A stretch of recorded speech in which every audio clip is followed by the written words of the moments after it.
बिस्मिल्लाहिर्रहमानिर्रहीम, अस्सलाम वालेकुम वरहमतुल्लाहि वबरकातुहू। दोस्तों, जैसे कि आप हज़रात को मालूम है कि चंद दिन बाद कश्मीर के अंदर इलेक्शन होने जा रहा है। उस इलेक्शन का कैंपेन जारी है।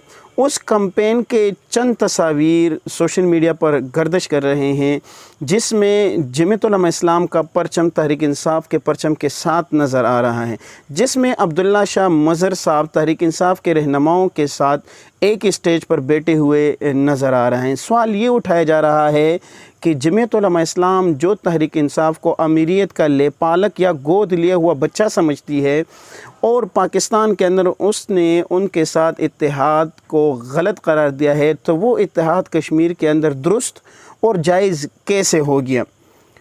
दूसरा सवाल ये उठाया जा रहा है कि मौलाना सईद यूसुफ साहब जो जमीयत उलमा इस्लाम कश्मीर के अमीर है, वो आज़ाद हैसियत से इलेक्शन क्यों लड़ रहे हैं। पहले सवाल की तरफ आते हैं, लेकिन थोड़ा सा माजी की तरफ चले जाते हैं। 2006 के अंदर जब कश्मीर के अंदर इलेक्शन होने जा रहा था, तो उस वक्त जमीयत उलमा इस्लाम, उस वक्त कश्मीर के अंदर एक पार्टी थी जिसका नाम था आल जम्मू कश्मीर जमीयत उलमा इस्लाम। उस वक्त मुत्तहिदा मजलिस अमल के प्लेटफार्म से आल जम्मू कश्मीर का रुकन होते हुए अब्दुल्ला शाह मज़हर साहब ने इलेक्शन लड़ा। 2006 के बाद अब्दुल्ला शाह मज़हर साहब सियासत के प्लेटफार्म से गायब हो गए। 14-15 साल वो इससे अलहदा रहे। महीना डेढ़ पहले जब अब कश्मीर के अंदर इलेक्शन होने जा रहा था, तो अब्दुल्ला शाह मज़हर साहब फिर से मुतहर्रिक हो गए और उन्होंने उस जमीयत उलमा आल जम्मू कश्मीर जमीयत उलमा इस्लाम, जिसके चंद गिने चुने अफराद थे और जो बराए नाम से जो है एक जमात रह गई थी, तो उसने उसमें दोबारा जान डालते हुए उसको दोबारा उठाया, उसको नाम दिया, वही नाम को दोबारा ज़िंदा किया और उसको जो है नाम देकर उसने मुस्लिम कॉन्फ्रेंस पार्टी जो है, जो सरदार अतीक साहब जिसको जो है वो लीड करते हैं, उसके साथ इत्तेहाद कर लिया। सरदार अतीक साहब ने ऐलान कर दिया कि आल जम्मू कश्मीर जमीयत उलमा इस्लाम ने उनके पार्टी की हिमायत कर दी है। हमारा जो ये आल जम्मू कश्मीर जमीयत उलमा इस्लाम और तहरीक इंसाफ आज़ाद कश्मीर के दरमियान जो इंतखाबी अलायंस है, ये उस तसव्वुर के तहत है कि जो खान साहब का मदीना की रियासत का तसव्वुर था, इंशाअल्लाह उलमा के आने के बाद अब इंशाअल्लाह कश्मीर में हम इस तसव्वुर को हकीकत में बदलेंगे इंशाअल्लाह। हिमायत के बाद जब अब्दुल्ला शाह मज़हर साहब को सीट उनकी तरफ से नहीं मिला, तो अब्दुल्ला शाह मज़हर साहब ने उनके साथ इत्तेहाद तोड़ दिया और उनको टफ़ टाइम देने के लिए उन्होंने तहरीक इंसाफ के साथ इत्तेहाद कर लिया। दूसरे अल्फाज में ये कहा जाए कि तहरीक इंसाफ के लिए उन्होंने कैंपेन चलाना शुरू कर दिया।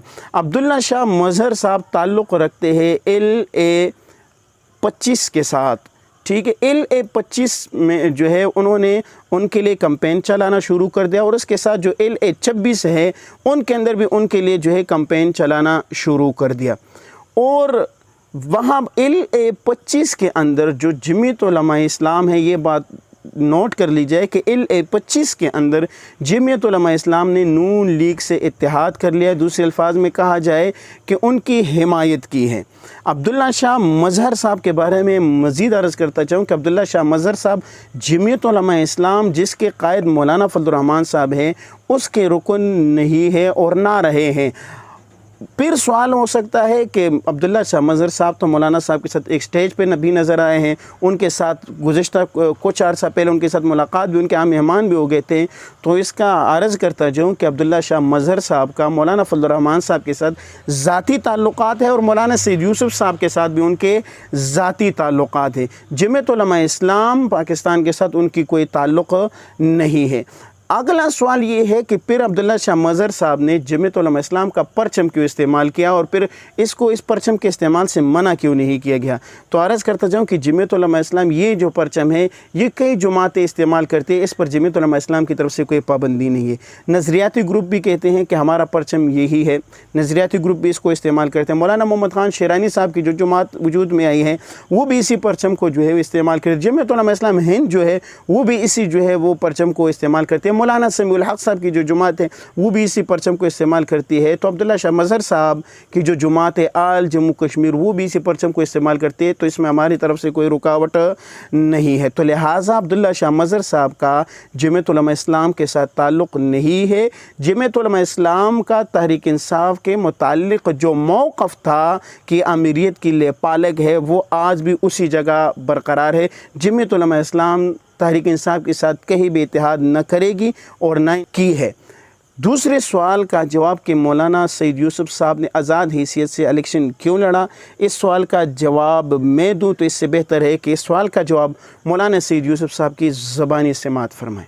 ठीक है, आपने जिस तरह कहा कि मैं अपनी जमात को रिप्रेजेंट कर रहा हूँ, तो आप इस वक्त आज़ाद उम्मीदवार के तौर पर इलेक्शन लड़ रहे हैं, तो फिर आपने अपनी पार्टी का झंडा क्यों नहीं थामा, अपने आज़ाद उम्मीदवार ही क्यों आप इस उसकी वजह ये थी कि हमारे हल्के में जो लोग थे उनका एक अरसा से इसरार था कि अगर आप आज़ाद हैसियत से इलेक्शन लड़ें तो हमारे लिए फ़ैसला करने में आसानी होगी, क्योंकि मुख्तलिफ़ लोग मुख्तलिफ़ जमातों के साथ जो है वो उनकी अटैचमेंट थी। वो कहते जब आप एक जमात की तरफ से आते हैं तो फिर हम मुख्तलिफ़ जमातों में बैठे होते हैं, तो फिर एक जमात से दूसरी जमात की सपोर्ट करना ये मुश्किल हो जाता है। जब आप आज़ाद हैसियत से आप आएंगे तो हमारे लिए भी जो है वो आपकी सपोर्ट करना मुश्किल नहीं होगा। तो इसलिए बहुत गहरी मुशावरत के बाद, बहुत तवील मुशावरत के बाद, अपने साथियों को एतमाद में लेने के बाद यही फ़ैसला किया गया कि ये इंतखाब जो है मैं आज़ादाना तौर पर इंतखाब में हिस्सा लूँ। ठीक।